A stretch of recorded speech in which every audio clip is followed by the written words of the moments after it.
Lors de ce sermon, je tiens à adresser un message à toutes celles et ceux qui n'ont pas compris la gravité de porter préjudice à autrui à travers leurs méfaits, à travers leurs paroles, à travers leur comportement, à travers leur oppression, à travers leur injustice. Et c'est un message à toutes celles et ceux qui vivent cette oppression, ces mauvaises paroles, cette injustice. Celui qui a oublié qu'Allah subhanahu wa ta'ala ne dort pas lorsqu'il porte préjudice à autrui, à travers sa médisance, à travers sa calomnie, à travers le fait de priver autrui de son droit, comme celui qui travaille pour lui, au lieu de le payer, il l'opprime. Il doit de l'argent à une personne, eh bien il ne lui rend pas alors qu'il en a les capacités. Il est dans une famille et il colporte des mauvaises informations pour créer la zizanie. Il invente des histoires pour qu'il y ait la guerre entre frères et sœurs, dans la même famille ou en dehors des familles. Ce jeune homme qui, quand il roule à moto en faisant du bruit dans le quartier, il pense que ce n'est rien de grave, mais il oublie qu'il y a le malade, il oublie qu'il y a la personne âgée, il oublie qu'il y a le bébé qui dort, et il oublie qu'il y a peut-être une personne qui lève ses mains et qui invoque contre lui. Et ô combien on a vu et on a entendu de personnes invoquer contre des jeunes, pas parce qu'ils voulaient forcément leur mal, mais parce qu'ils n'en pouvaient plus de leur bruit, de leur oppression, de leur mal, de leurs méfaits. Et peu de temps après, on entend qu'un tel est mort, un tel a fait un accident, un tel il lui est arrivé cela. Et ô combien de jeunes on a exhorté sans voir de résultats positifs. Et quelques heures après, quelques jours, on entend qu'ils sont morts dans des situations hadith wala haraj wala hawla wala quwwata illa billah. Al-zulm, l'injustice, zulumatun yawm al-qiyamah, c'est ténèbres au jour de la résurrection. Al-zulm, c'est le fait d'agir contrairement à ce qu'il faut faire. C'est le fait de priver une personne de son droit.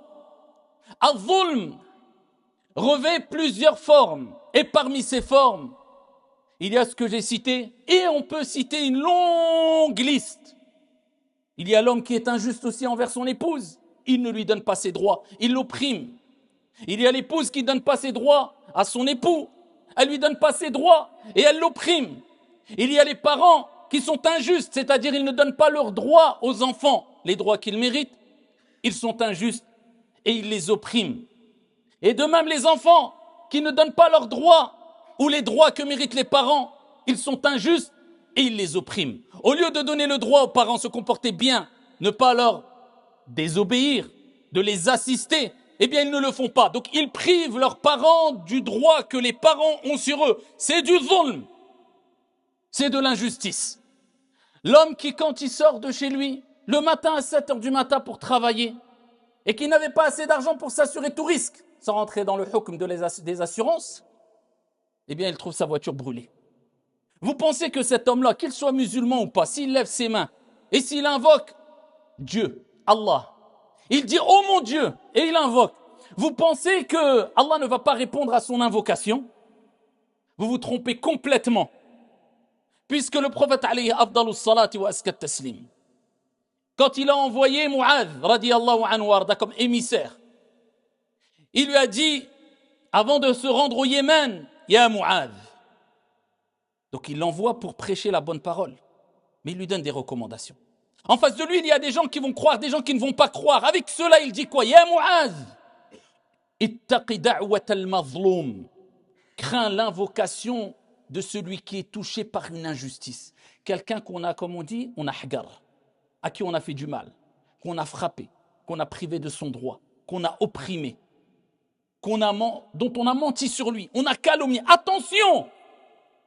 Celui qu'on a volé, qu'on a brûlé sa voiture, la liste est longue. Ittaqi da'wat al-mazloum. Crains l'invocation de celui qui est touché par une injustice. Il dit alayhi salatu wassalam, فَإِنَّهُ لَيْسَ بَيْنَهَا وَبَيْنَ اللَّهِ حِجَابٌ. Car il n'y a pas entre elles l'invocation de celui qui est touché par une injustice, une oppression, et Allah de voile. C'est-à-dire que l'invocation de celui qui est touché par une injustice est acceptée. que cette personne-là soit un musulman ou non, comme on dit à l'ulama. Et parmi les preuves de cela, Allah Azza wa Jal nous interdit d'être injuste et nous ordonne d'être juste, équitable, ce qui est l'opposé de l'injustice, c'est-à-dire al-adl, quand il dit وَلَا يَجْرِمَنَّكُمْ شَنَآنُ قَوْمٍ عَلَى أَلَّا تَعْدِلُوا اعْدِلُوا هُوَ أَقْرَبُ لِلتَّقْوَى. Et que la haine que vous avez envers des gens, envers un peuple, envers une personne, envers des personnes, peu importe ces personnes-là, ne vous pousse pas à être injuste. Même si tu as de l'aversion envers une personne, peu importe la personne en face de toi, cela ne doit pas te pousser à être injuste. I'dilu, à l'opposé, soyez juste. Cela est plus proche de la piété. Donc mes chers frères et sœurs, craignez Allah subhanahu wa ta'ala. Et la crainte d'Allah, c'est d'être juste et équitable. Et ne pensez pas qu'Allah subhanahu wa ta'ala est inattentif. Ô combien disent, mais je subis des injustices depuis très longtemps. Les parents qui se plaignent, mes enfants ne me parlent plus. Mes enfants ne me visitent plus. Mes enfants ont fait devancer telle et telle personne sur moi qui a tout donné tout au long de ma vie sur eux. Mes enfants m'ont abandonné. Des enfants qui disent cela aussi de leurs parents. Mes parents m'ont abandonné. Mes parents m'ont pas bien éduqué. Mes parents m'ont pas donné mes droits. Et la liste est longue encore. Eh bien, ne pensez pas qu'Allah est inattentif à tout cela. Allah n'oublie rien et Allah, rien ne lui échappe. Allah ne dit-il pas dans le Coran وَلَا تَحْسَبَنَّ اللَّهَ غَافِلًا عَمَّا يَعْمَلُ الظَّالِمُونَ. Et ne pense pas qu'Allah subhanahu wa ta'ala est inattentif à ce que font les injustes. إِنَّمَا يُؤَخِّرُهُمْ لِيَوْمٍ تَشْخَصُ فِيهِ الْأَبْصَارُ. Mais Allah leur accordera un délai jusqu'au jour où les regards se figeront. يَوْمَ لَا يَنْفَعُ مَالٌ وَلَا بَنُونَ. Le jour où ni les biens et les enfants ne profiteront en rien. Yawmul Hisab, le jour des comptes. Quand Allah Azza wa Jal viendra d'une venue qui convient à sa majesté et qui demandera des comptes à tout le monde. La zulma al-yawm. Et ton Seigneur dira, aujourd'hui, aucune injustice ne sera faite. Personne ne sera touché par une injustice. Et le prophète alayhi salatu wa salam nous a dit, kama ja'a fi sahih, Allah subhanahu wa ta'ala accorde un délai. Allah accorde un délai. Ne pense pas qu'Allah est inattentif. Mais tout va bien pour lui. Non, non, t'inquiète pas. Patiente. Isbir wahtasib. Patiente et espère la récompense divine. Allah accorde un délai à l'injuste. Et le prophète alayhi salatu wa salam dit وَإِذَا أَخَذَهُ لَمْ يُفْلِتْهُ أو لَمْ يُفْلِتْهُ. Ici, quand il va le saisir, il ne le lâchera pas. Et c'est ce qui fait peur.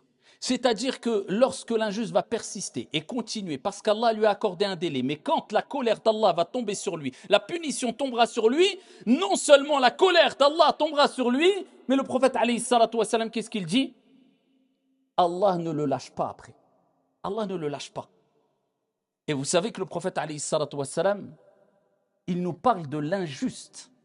Et aussi, dans ce hadith-là qui suit, il nous parle d'un type d'injustice grave, rapporté par l'imam At-Tirmidhi. Parce que vous savez que l'injustice, d'après tous les textes, on sait que ça fait partie de l'kaba'ir, des grands et graves péchés. Le prophète alayhi salatu wa salam a dit, parmi les péchés les plus graves, il nous rappelle que c'est un des péchés les plus graves. Non seulement c'est un grave péché, mais il dit, le péché dont Allah hâte, précipite la punition ici-bas, sans que cela n'enlève ce qu'Allah lui a préparé comme punition dans l'au-delà. Allah. Vous savez qu'il y a 3 types de punitions, de conséquences des péchés si on veut. Je parle de punition divine bien sûr. Eh bien ici il y a le péché qui va provoquer une punition divine, une épreuve ici-bas. Il y a le péché qui va provoquer une punition divine dans l'au-delà seulement.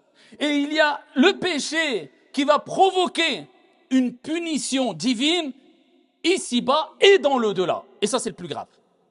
Et entre dedans, ce qui est mentionné dans le hadith rapporté par At-Tirmidhi, le prophète alayhi salatu wa salam, il parle de quel péché dont Allah va hâter le châtiment ici-bas, le châtiment divin. Et en plus de cela, il y aura sa part de châtiment dans l'au-delà, qu'Allah nous en préserve. Il dit Al-Bari. Il parle de qui? l'injuste, comme on dit à l'ulama, celui qui fait des injustices envers les gens, qui commet de l'injustice, qui cause du mal aux créatures d'Allah subhanahu wa ta'ala. Et le deuxième, celui qui a coupé les liens de parenté. Qu'Allah nous en préserve.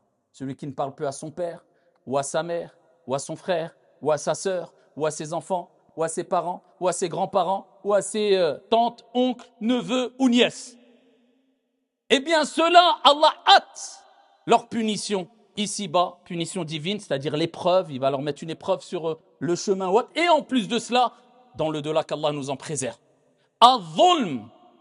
Le prophète alayhi salatu wassalam nous a rappelé qu'Allah azza wa jal a dit dans le hadith Qudusi divin, Ya ibadi, ô mes serviteurs, inni harramtu zulma ala nafsi.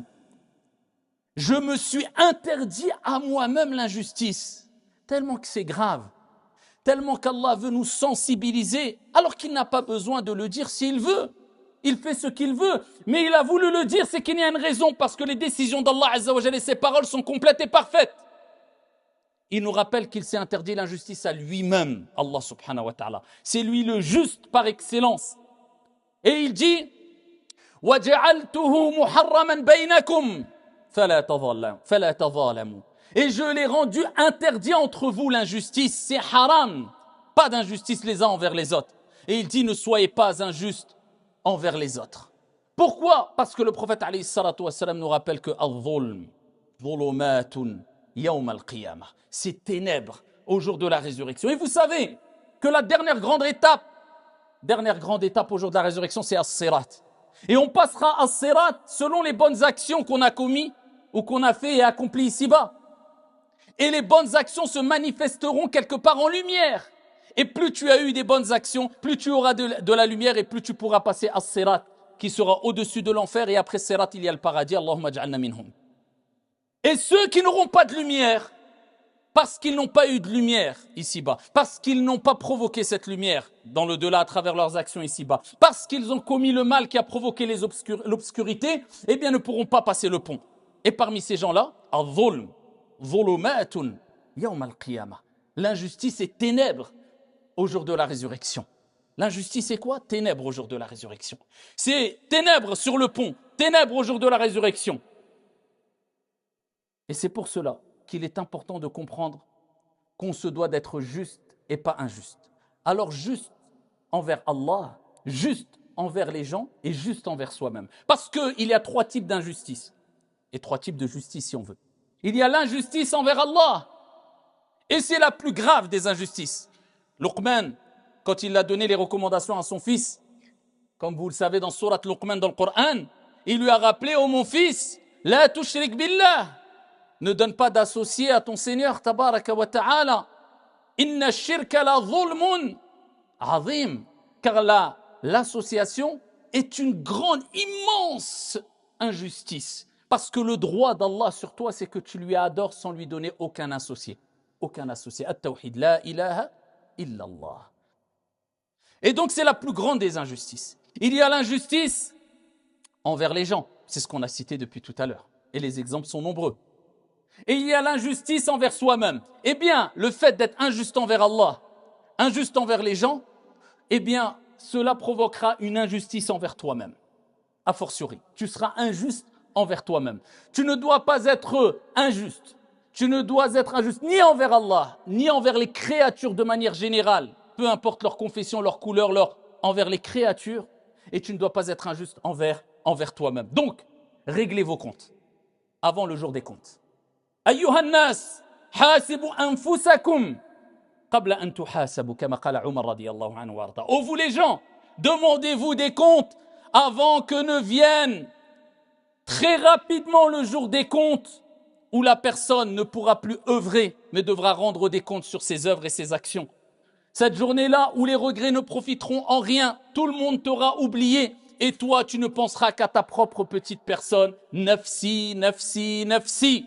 Le prophète sallallahu alayhi wa sallam dans Sahih al-Bukhari, il nous rappelle que celui qui a commis une injustice envers son frère, que celui qui a commis une injustice envers qui que ce soit, eh bien qu'il répare cette injustice. Avant que ne vienne le jour où ni dinar et ni dirham ne profitent en rien du tout. Le jour de la résurrection. Alors qu'est-ce qui se passera? Le prophète sallallahu alayhi wa sallam nous informe que la personne qui a commis des injustices envers son frère, il l'a volé, il l'a frappé, il l'a opprimé, il l'a médit, il l'a calomnié, eh bien on prendra de ses propres actions. Celui qui a fait le mal, il avait quand même des bonnes actions. On prendra de ses bonnes actions et on les donnera à son frère, à la personne à qui il a fait du mal. Jusqu'à ce que la personne, il ne lui reste plus de bonnes actions. Khlas, plus de bien. Parce que ça consomme énormément. L'injustice consomme énormément. Ça mange énormément de bonnes actions. Donc toi, tu vas voir tes actions, tous tes efforts que tu as faits, qui étaient très durs pour toi, eh bien partir rapidement.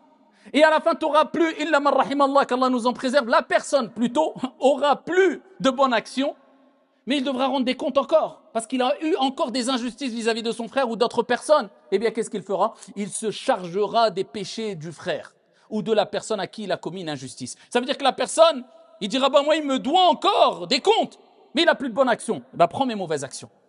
Vous comprenez pourquoi? C'est un investissement.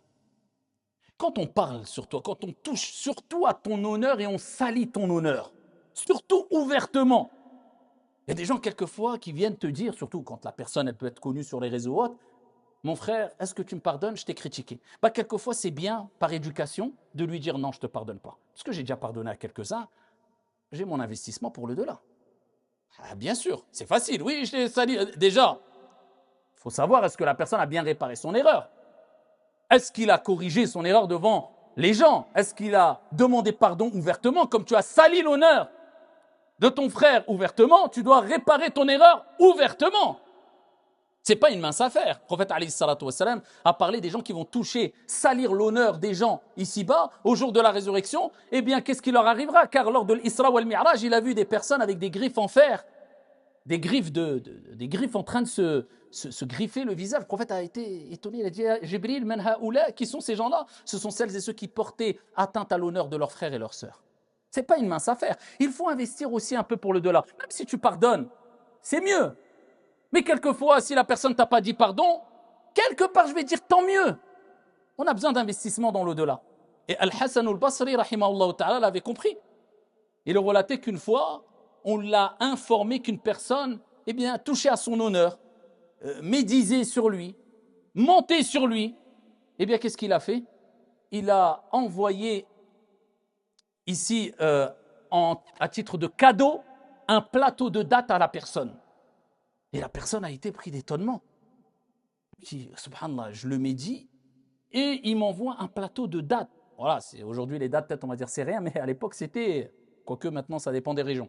En bref, il lui a envoyé un cadeau.